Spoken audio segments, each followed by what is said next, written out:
Welcome back to Dive Into Watches. Today we're taking a look at a watch that has a long historical background. Literally goes back to 1848 of the founding of the company in Sweden. This particular watch that we're going to do a review first came out in 1947, had an updated revision in 1957, and then the current version we see today in 1994. It made its way to fame through a unplanned, unsponsored branding in a movie chain that dates back to the late 60s, early 60s. It's a particular watch worn by a British spy. You probably know what I'm talking about, James Bond. It actually ended up in the movie, not by product placement, but kicked this watch's fame off and kicked off a long 40-year run of a fantastic watch. You guessed it, we're taking a look at the Omega Seamaster 300 and what makes it totally cool. And it's still a watch that you should probably take a look at. So let's roll the credits and let's take a look at the Omega Seamaster Professional 300. Rolex. Omega.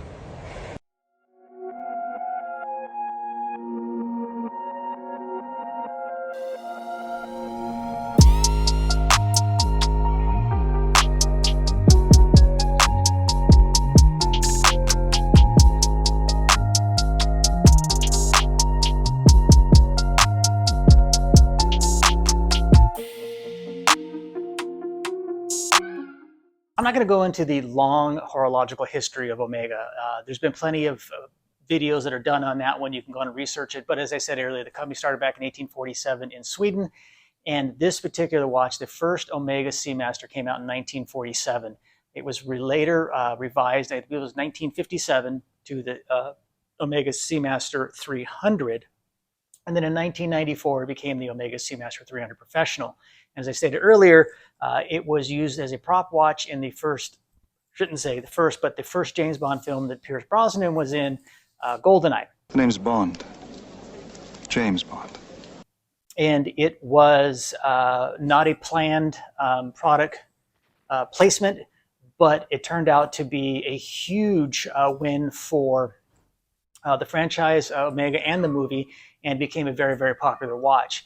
It has a long historical or horological time, not just in the movies, but it's also very, very well worn, very well liked, and worn a lot in law enforcement, in unit watches, and federal side, and unit watches in the military side, special operations, civil affairs, airborne, etc.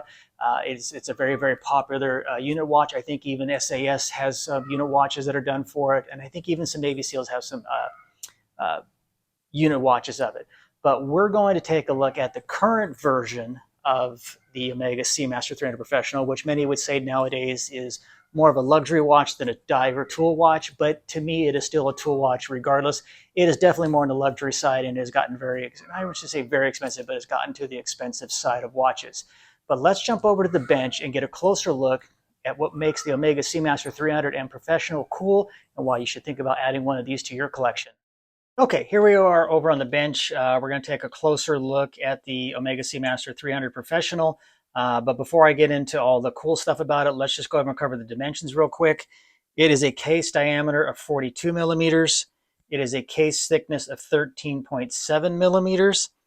And it is 49.9 millimeters from lug to lug. It's a 20 millimeter lug. It's 300 meters water resistant. It has the caliber 8800 coaxial movement, and it is anti-magnetic up to 15,000 gauss. It has the coaxial skate movement. I'm not going to go into great detail on that, but there's some great videos on Daniel, I can't remember his last name, but the guy who created the coaxial movement, which is probably the biggest innovation to watchmaking from the typical lever escapement in the last 200 years. But there's some great videos on YouTube about it. Definitely want to go check them out. It has an exhibition case back. It is COSC certified, and it has 55 hours of power reserve, and it's a 3.5 hertz movement. The one that everybody's totally familiar with is the blue dial one that James Bond wore. The original one in 1995 was actually a quartz, not an automatic movement, and then in later versions of the movie, it became a quartz movement watch. I mean, I'm sorry, an automatic movement watch. This particular watch I bought mine in the green color. Let's go ahead and weigh this real quick before I get into more details. I have this on the bracelet, so it's 175 grams. It's heavy, but it's not overly bearing. It's not like you're really going to have a huge issue under it. It wears very, very comfortable, very, very nice. As I stated, it comes in many different variants. The ones being very popular have been the blue, but it comes in blue, black, white. I think there's a red, white, and blue one, I think, which was the U.S. sailing version. I think there was an Olympic version one. There's the green one version. There's a gray version. And then there's also a no-date version, which has I want to say it's the 8600 caliber movement. And then the infamous, depending how you like it or not, either you like it or you don't, the helium release up here on the side. It makes it very, very distinctive. When you see that from a distance, this is one of those watches that you can see from a distance and automatically know what it is. Some people love this, some people don't. I think it's totally cool. It's what gives it its character, is what gives it its flair. This has the original ones. I don't believe the original ones. I think were aluminum dial. I don't know if they were a ceramic bezel, but it was an aluminum bezel. It's a 120 click unidirectional bezel with the timer on the side and the unique K shape. It's brushed on the sides, polished, and then you have an H-link style bracelet that is brushed and polished. And then you have the Omega symbol on the crown. The crown is very nice, very easy to get to. It sets just like any other watch. It is a screw down links, screw in links. They're they're nice, they're excellent.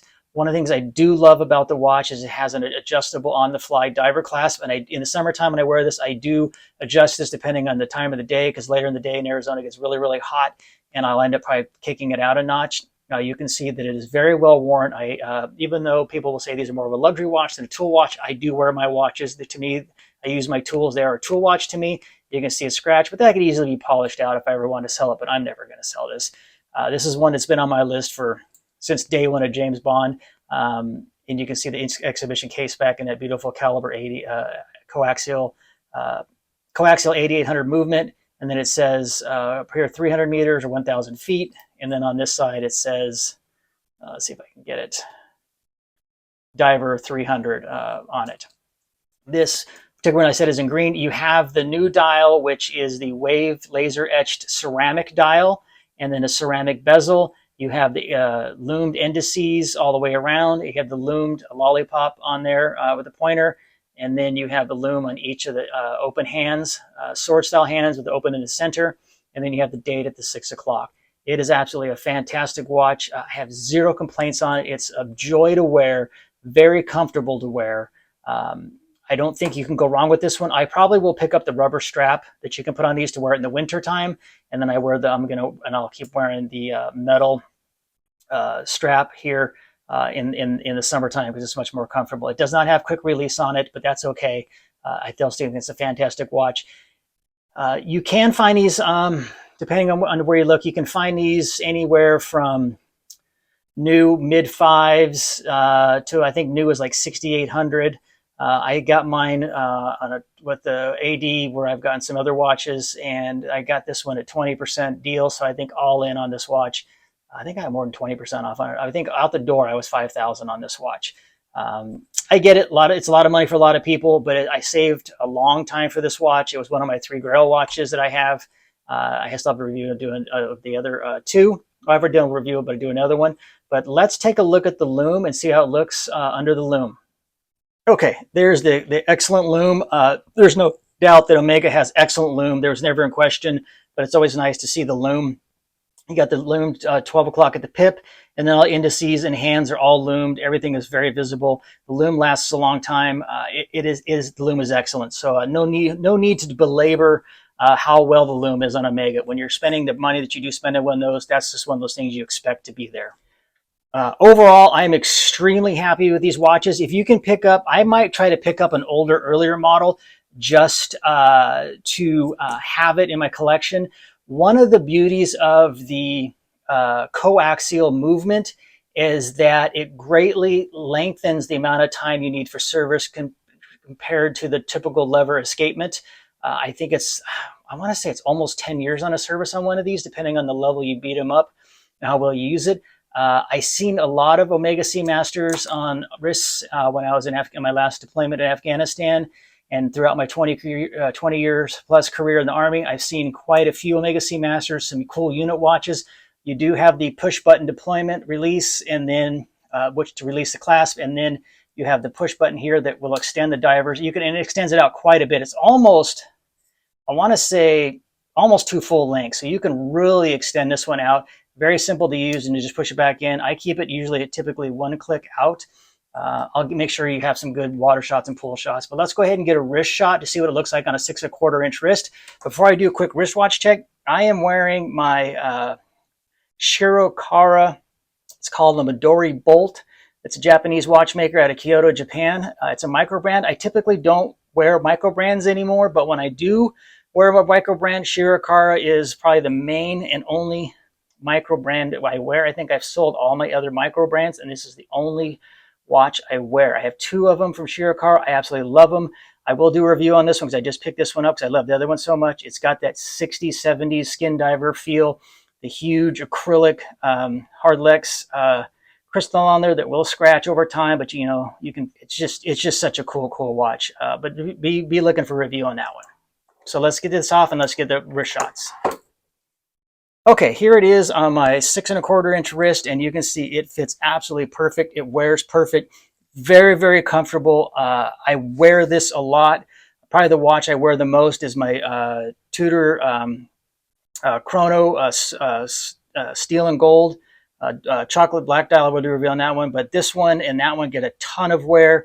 I just absolutely love this watch. I don't think you can go wrong, and once you've got into this level of watch, you can definitely feel the difference between this one and this one. Obviously, price difference is huge. You're talking $500 versus $5,000, and at that price point level, you would expect to feel the differences, and you do truly feel the difference. I know people will argue in the comments, and to each their own.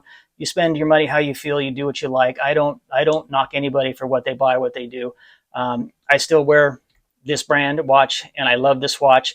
But you can feel the difference. You can see the difference in the quality and the make of it, and you should have a level of expectation when you spend this kind of money on a watch. But it's an excellent watch. I absolutely dig this watch. This one will definitely be passed down to my son when I go one day. He will take these watches, and hopefully he'll wear them and love them. But let's go ahead and get this off, and then jump back over to the and I'll give my final thoughts on the Omega Seamaster 300M Professional. Okay, well, there's a look at the Omega Seamaster 300M Professional. Tell me what you think about this watch. Do you own this watch? What inspired you to get this watch? Is this a watch you'd like to own? Or are you of the opinion, like many people are, that it's just become too expensive, it's a luxury watch, even though to me it is still a tool watch. Definitely is on the pricey end, and like many watches nowadays, but that's a personal choice you have to make. I dig this watch. I think it's a fantastic watch. If you have the opportunity to get one, get one. I would definitely look at one of the older models too, because I know those are still relatively affordable, and I mean, like, in the $2,500, $3,500 range, depending on condition. For one of the older models, I think it's the 6800 caliber, or even the quartz, the ones it's going to be 15, 20 years old. But it is an Omega Seamaster 300 Professional, and it's in that lineage and that horology of that really cool watch. If you have one, what motivated you to buy it? I definitely loved it. When I saw it on Pierce Brosnan, I thought it was a fantastic watch, and I loved the watch. But I don't think I could buy or own one of the ones that are the true full-on James Bond branded, James Bond logo all over. That's just too over the top for me.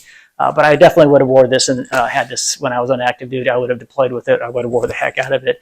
Because me, every scratch is a story. Every dent, every mark is a memory and a place. For me, watches mark moments in time. And for me, this marks a moment in time in my life where I reached a point where I worked very hard to get where I'm at, to be successful at the things I do, and piggyback off a successful career in the military. And this is one of those watches that I just wanted to reward myself when I hit those milestones. So tell me what your milestone watch is and why you have it. Again, thanks for watching, folks. It's people like you that make this channel keep growing like we are. Continue to grow. It's because of awesome people like you. Leave your comments. Make sure you hit that thumbs up, and hit that subscribe button, because it tells the algorithm god that you like what we're doing, and it pushes out to more people. If you have any questions or comments, again, shoot them to me. I talk to everybody that makes a comment, good, bad, or indifferent. And as always, be kind, be honest, do the right thing, and be Be kind to other people because you don't know the battles they're fighting. Have a great weekend, and until next time, as always, I'm Dive Into Watches, and I'm out.